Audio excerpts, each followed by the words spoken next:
Hi everyone, and welcome to Slow Fashion. I'm your host Ashley, and today I'll be talking about how I made my Persephone pants from Anna Allen clothing. I made this pattern before, and they give me a major wedgie, so in this iteration I want to do a crotch lengthening adjustment on the back seam.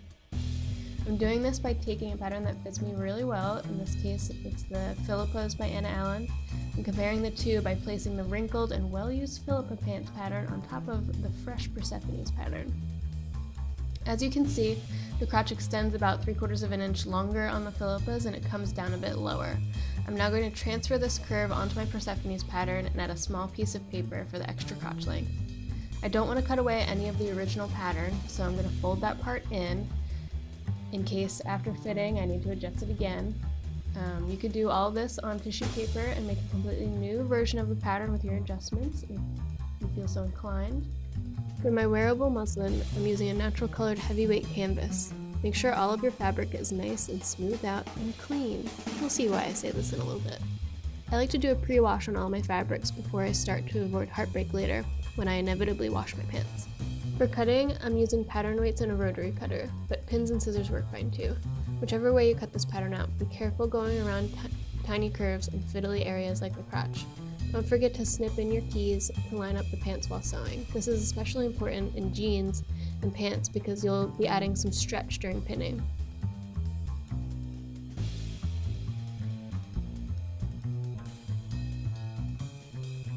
So once everything is cut out, I want to give everything a good press before I start applying my interfacing. The last thing I'm going to press is my two large pants pieces. And while I'm pressing, I see that one of them has a large dirt streak across it. And for some reason, I just keep pressing even though I know it's there. And I'm gonna have to wash it. Or maybe I thought maybe I wouldn't have to wash it. I don't know what I was thinking. But eventually, I do stop pressing it, and I'm gonna go take it and wash it.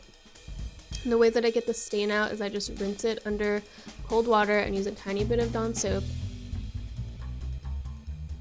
For these pants, I'm using a heavyweight fusible interfacing. You need to be careful and read the individual pieces instructions because one of the fly parts calls for the interfacing to be fusible side down, whereas the other two parts are fusible side up. You can tell which is the fusible side by the bumpy texture. The smooth side is not fusible. When I do this, I want to start by setting the interfacing by holding the iron down on the piece for a couple of seconds and then moving it to the next area. You don't want to start by wiggling your iron around all over the place because it can cause the interfacing to stick in a weird way with stretched fabric. Now I'm finally ready to sew. My first step in assembling the pants is the button fly, therefore I need buttonholes. This is my industrial amazing buttonholer, and it's mechanical and amazing and I love it, and I love watching it make buttonholes.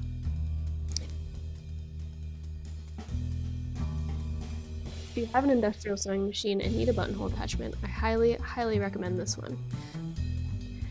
For cutting the buttonholes, I used to use scissors, but I recently bought a buttonhole cutter and it's changed my life. It has drastically lessened the stress of cutting the buttonholes. Now I'm ready to attach the fly parts to the pants. First I'm inserting the inner fly piece, holding it in, and then top stitching it down. Then I'm moving on to the opposite side of the pants to insert the outer button fly. This is the one with interfacing only on one side. I'm then flipping this one to the inside of the pants and top stitching it down, only on the outer edge. Finally, I'm inserting the section with the buttonholes. By laying it on the inside, on the top of the outer fly piece, we just stitch down. Before stitching this, it's recommended to baste it in place to keep it from wiggling around. And the way I'm sewing this, I'm just slowly stitching it in place on the outside edge to hold all the pieces in place on that button fly.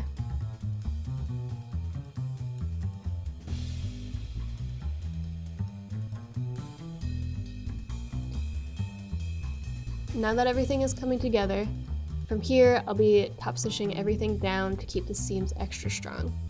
I'm stitching the front crotch together and doing a double line of top stitching from the front and repeating this on the back seam. Now I'm pinning the inner leg seam together. This is where the notches I cut earlier are super important because the inner leg seam is not even. So I pinned the part at the bottom of the legs first, because they lay flat, and then I came back to the inner thigh part and stretched it and tried to make the fabric, the extra fabric that's there, evenly dispersed so that when I'm sewing, I don't get any folds. I'm then repeating the pinning on the other side of the inseam.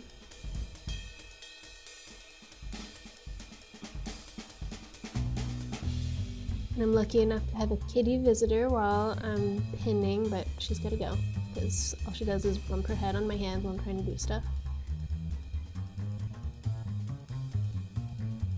Oh, and now she's back. Sorry, Ruby, you gotta go.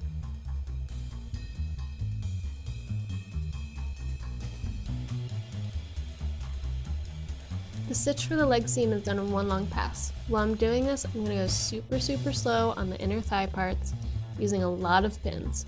Do not sew over your pins, please. I've seen too many demoed needles this way and no one likes that because it's scary.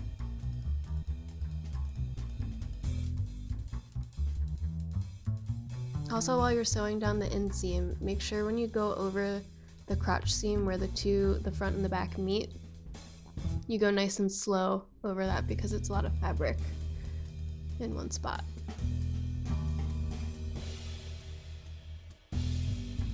Now it's time for my first try on, and I have to say I'm really happy with the fit. The adjustment I made really helped with comfort, and I didn't feel like I was getting wedgy. Now I'm top stitching my inseam from the outside, starting from the center crotch and doing one leg at a time. While I'm doing this, I'm constantly making sure that I'm not sewing on any other parts by accident. So I'm going super slow and taking my time to just readjust as I go. I'm basically sewing this through the waist so that my pants turn into a kind of bowl by the time I get to the end of the pant leg.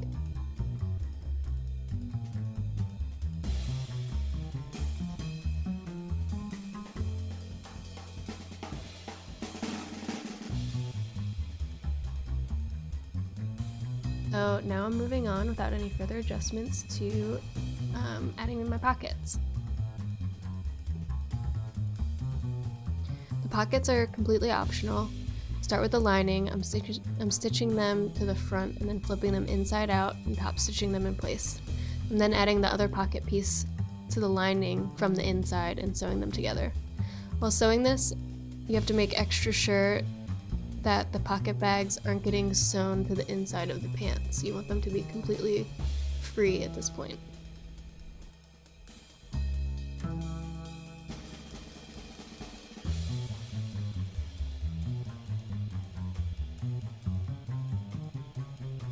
Next are the belt loops, which are also optional. I like them with the pockets because it holds the pocket down and in place with this pattern. After they're pinned, I'm basting them down and applying the waistband. I'm making sure at this point that my front fly pieces will line up when I've finished my pants. So in this case, that means I'm making one side a bit lower than the other side because I must have sewn something slightly off earlier when I was assembling the fly, which is no big deal.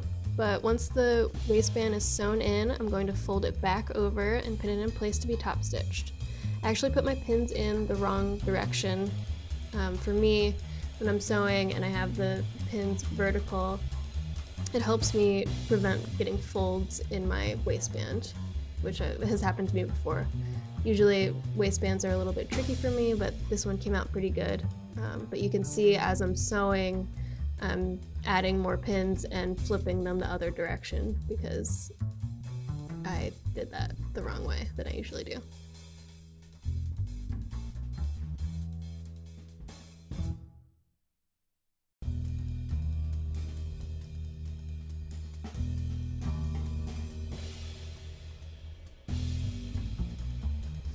Finally, I'm adding my buttons. So close to being finished. I'm using jeans buttons on these, but I often use regular buttons that are just sewn on. I'm also taking extra care to make sure that my buttons are properly aligned before I put them in place.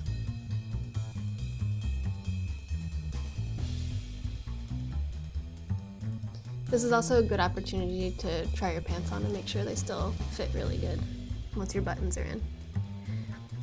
And before I do my final top button, I'm going to finish all my sewing. Because to do the last buttonhole, I have to go through the process of putting my buttonholer back on. So this means I'm finishing the hem. I'm going to do a 1/2 inch fold and 2 inches cuffed, stitching, and then I'm stitching down my belt loops. Be really careful when you're sewing your belt loops on, because while I was doing this, I crushed a needle, but I didn't get it on camera, but it was really scary, and there were metal pieces flying everywhere, so just go slow while you're top stitching them down.